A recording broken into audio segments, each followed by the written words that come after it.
Das ist nicht nur ein leeres Grab. Damit ändert sich alles. Wenn Jesus echt auferstanden ist, dann ist das eine Riesensache.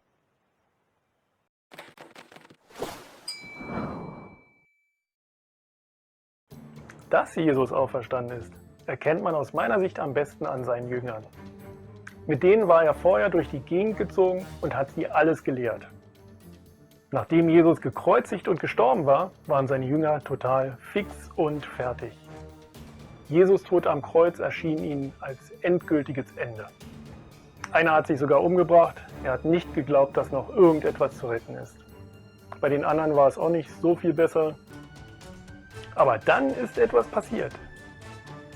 Nach seinem Leiden und Sterben hat sich Jesus ihnen wiederholt gezeigt und ihnen die Gewissheit gegeben, dass er lebt.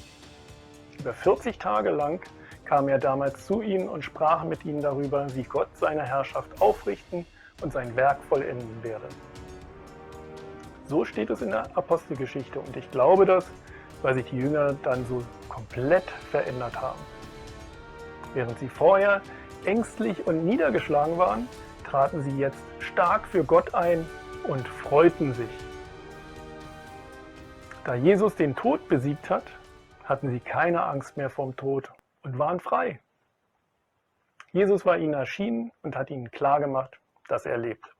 Und nicht nur diesen 11, sondern auch noch weiteren Leuten. Paulus schreibt, dass sogar 500 Leute auf einmal ihn gesehen haben. Also es war klar und deutlich, Jesus lebt. So beschreibt es Paulus hier.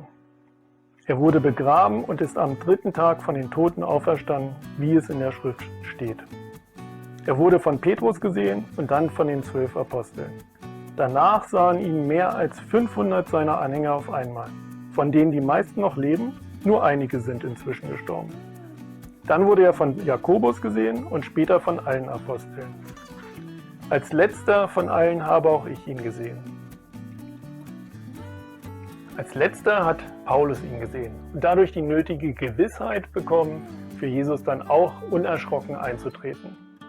Ohne Rücksicht auf ihr eigenes Leben haben sich damals die ersten Christen dafür geopfert, die Wahrheit zu verkünden und anderen zu helfen, weil sie Gewissheit hatten, dass es eine Auferstehung gibt. Das ist krass, was sich dadurch alles verändert hat. Und es ist eine ganze Menge. Daher schauen wir uns das später mal an. Für jetzt haben wir Gewissheit. Jesus' Sieg am Kreuz war schon toll, aber jetzt hat er noch den Tod besiegt und ist auferstanden. Das ist ein Grund zur Hoffnung und voll Freude jubeln wir. Also, frohe Ostern und bis bald.